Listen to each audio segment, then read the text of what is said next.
Non mi sarei proprio aspettato una bici così da BH. Questa è una delle e-enduro più interessanti del 2026. Sono tornato su una e-bike col motore Avinox, perché la sento molto agile, pur essendo un'endurona, perché qui è enduro a tutti gli effetti. Ciao ragazzi e bentrovati un'altra volta qui su Pianeta Mountain Bike. Oggi vi porto il test di una bici che devo dire mi ha sorpreso parecchio. Capisco oggi quando mi dicevi che ti divertivi, è stradivertente.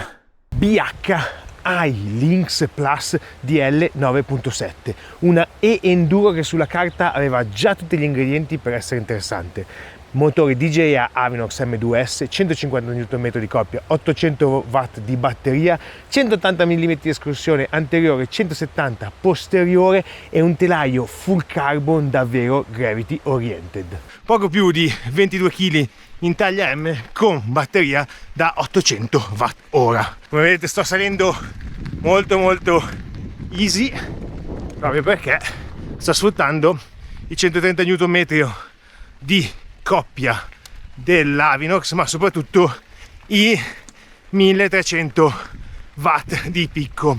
Per essere un'endurona con l'Avinox molto ben bilanciata, non tende ad alzarsi troppo, cosa che magari fanno altre bici con l'Avinox. Interessante. Se non avete ancora visto, andatevi a guardare il video in cui metto a confronto il motore Bosch Performance Line CX aggiornato a 120 Nm e l'Avinox M2S, proprio per farvi un'idea delle differenze tra i due motori. Vediamo se in salita lo faccio.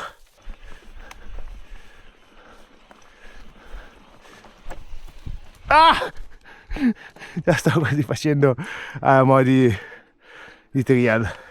Secondo me la chiave del progetto iLynx Plus DL è proprio questa, una bici pensata per chi vuole divertirsi sui trail, affrontare discese impegnative, ma allo stesso tempo avere una e-bike capace di portarti in cima senza trasformare ogni salita in un semplice trasferimento. Dopo averla guidata posso dirlo, secondo me questa è una delle e-enduro più mature realizzate a BH fino ad oggi e una delle più interessanti del 2026.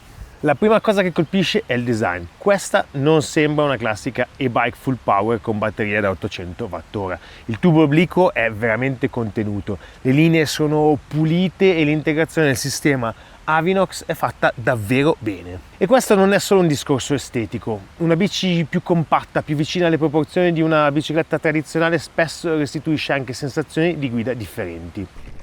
Subito la sento molto morbida, giocosa, molto plush e niente aggressiva, anzi bel cuscinone,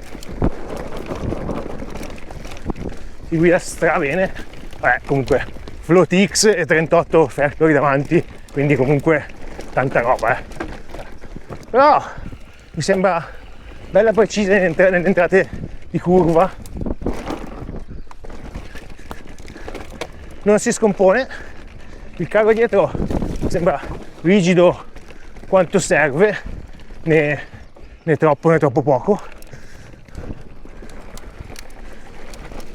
È una bicicletta molto facile da guidare. La prima impressione salendoci sopra è proprio questa, sembra più una bici leggera e agile rispetto a quello che i numeri potrebbero far pensare, soprattutto a quel 180 davanti. Sì, come tipologia potremmo dire abbastanza simile a Enflow, però mi sembra più morbidosa sulle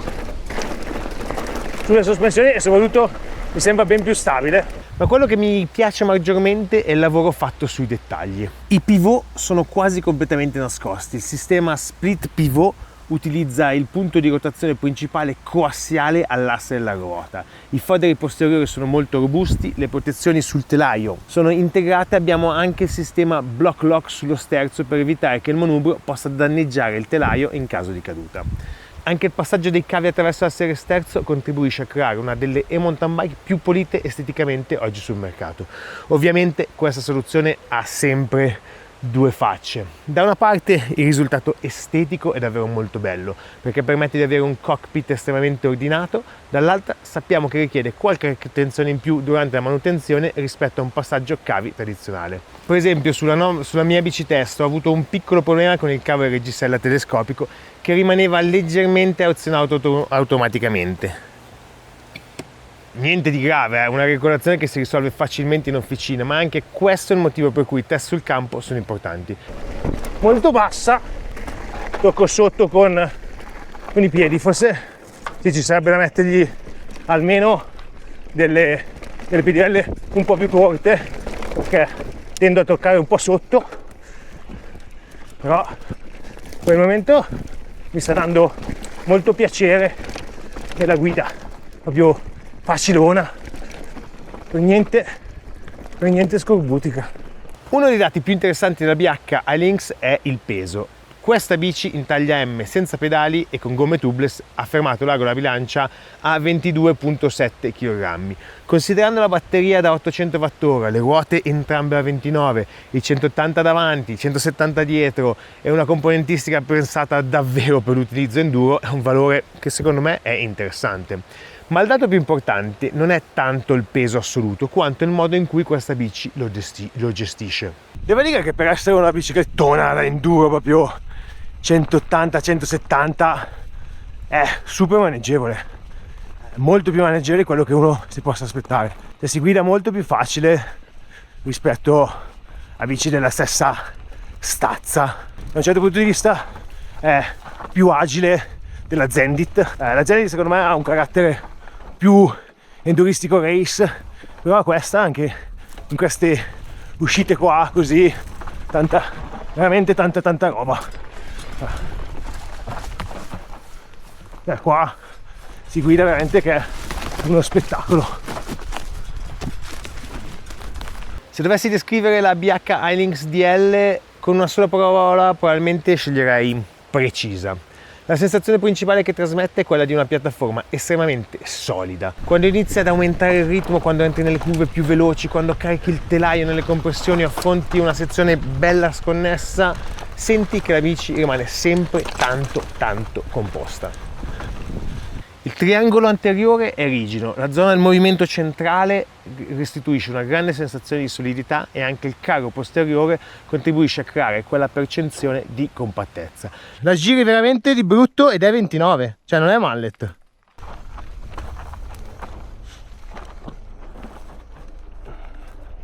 Anche qua, anche sulle robe così fatte un po' lente, comunque lei si gira di brutto ed è 29. Pur essendo 29, secondo me si gira meglio di... La cosa interessante è che questa rigidità non rende la bici difficile.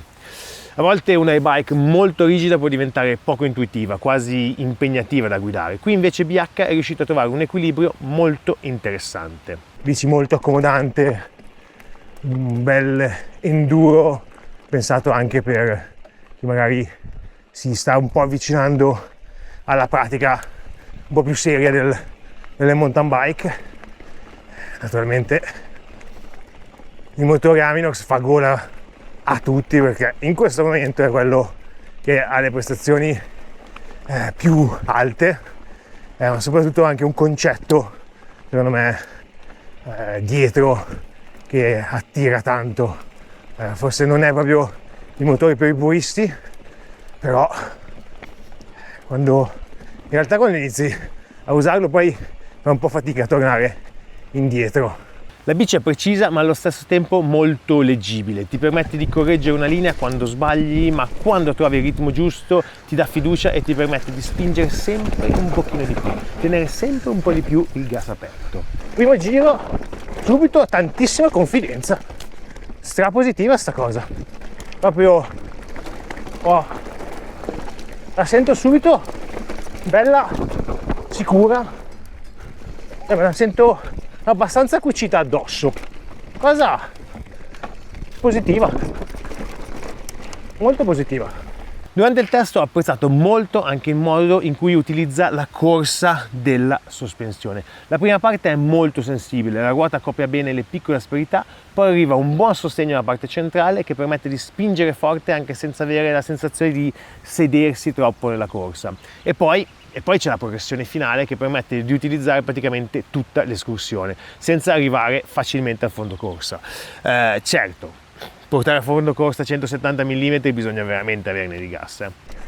Cosa che sto notando sulla iLynx DL è che il carro è abbastanza sensibile, però non affonda veramente poco. Anche qui in salita sto girando tutto aperto, ho messo un sag di circa il 30%, quindi neanche un sag profondissimo, proprio perché per andare un po' a lavorare su una bici, pensando anche di dover fare delle belle lunghe salitone, visto che permette di farlo.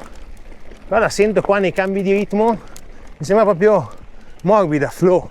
La particolarità di questa cinematica è che il punto di rotazione principale del carro posteriore è posizionato in corrispondenza dell'asse della ruota. In pratica il perno della sospensione e l'asse della ruota lavorano sullo stesso punto. Il vantaggio principale è quello di separare maggiormente le forze generate dalla frenata dal lavoro della sospensione.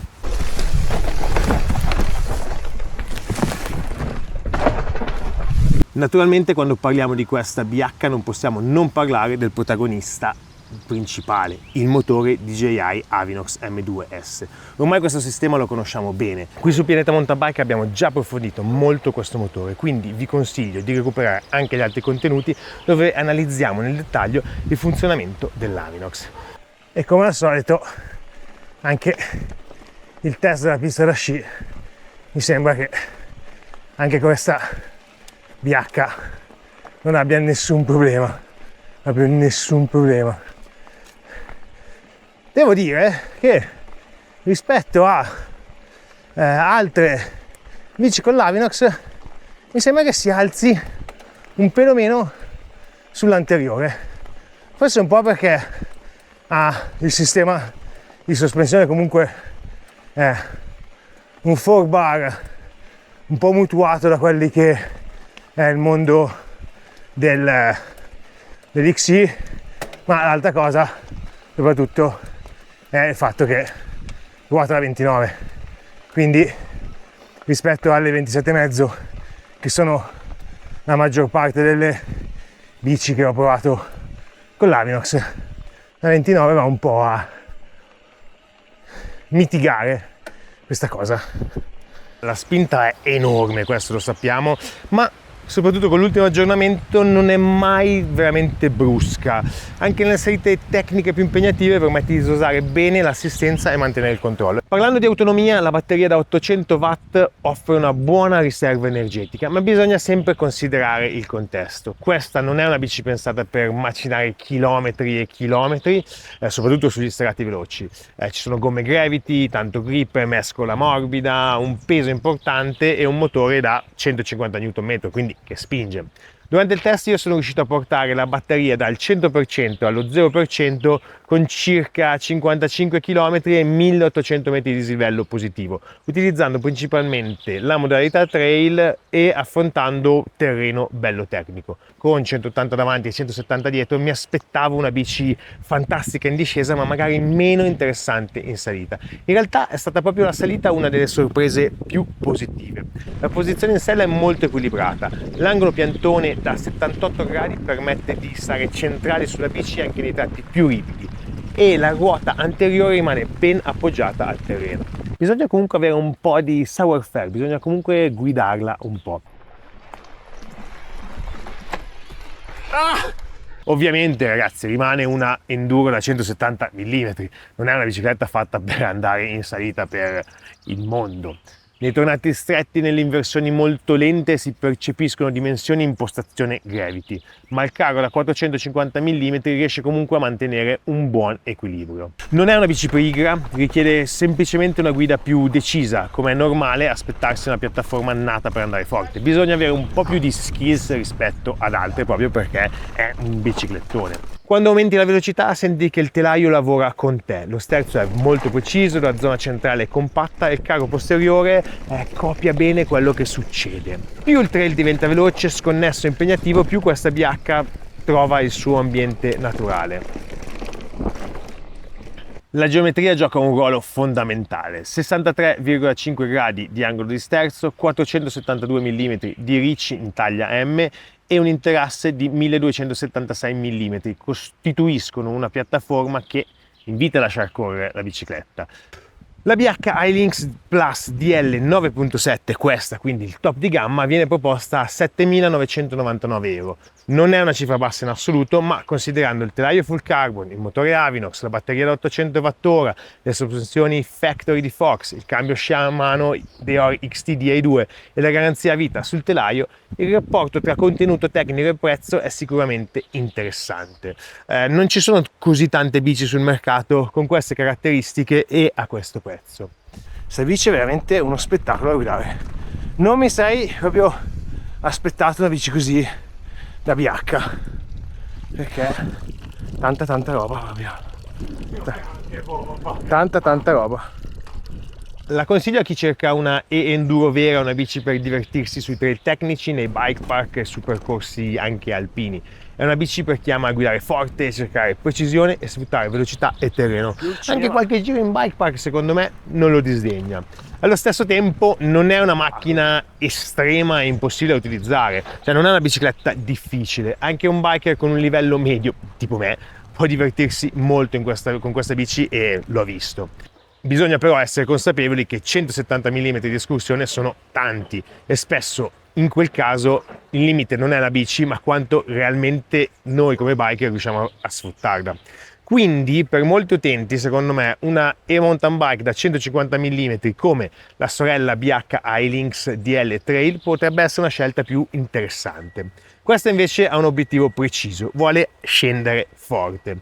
E devo dire che alla fine di tutto questo, forse l'unico vero ostacolo che ha questa BH è il nome, il marchio, perché tanti appassionati di enduro, di gravity, non associano immediatamente BH, marchio spagnolo, al mondo delle e-bike più aggressive. Ma dopo averla guidata, secondo me, questa percezione potrebbe cambiare molto rapidamente. Questa BH mi ha sorpreso e credo che sia proprio questo il complimento più grande che si possa fare a una bicicletta. Bene ragazzi, come al solito siamo arrivati alla fine. Se siete arrivati fino a qua vuol dire che il video vi è interessato e quindi ci sono i 3 consigli finali, che sono quelli di mettere un bel like al video, iscrivervi al canale col bottone rosso qui sotto e soprattutto gas aperto. Ciao ragazzi, alla prossima!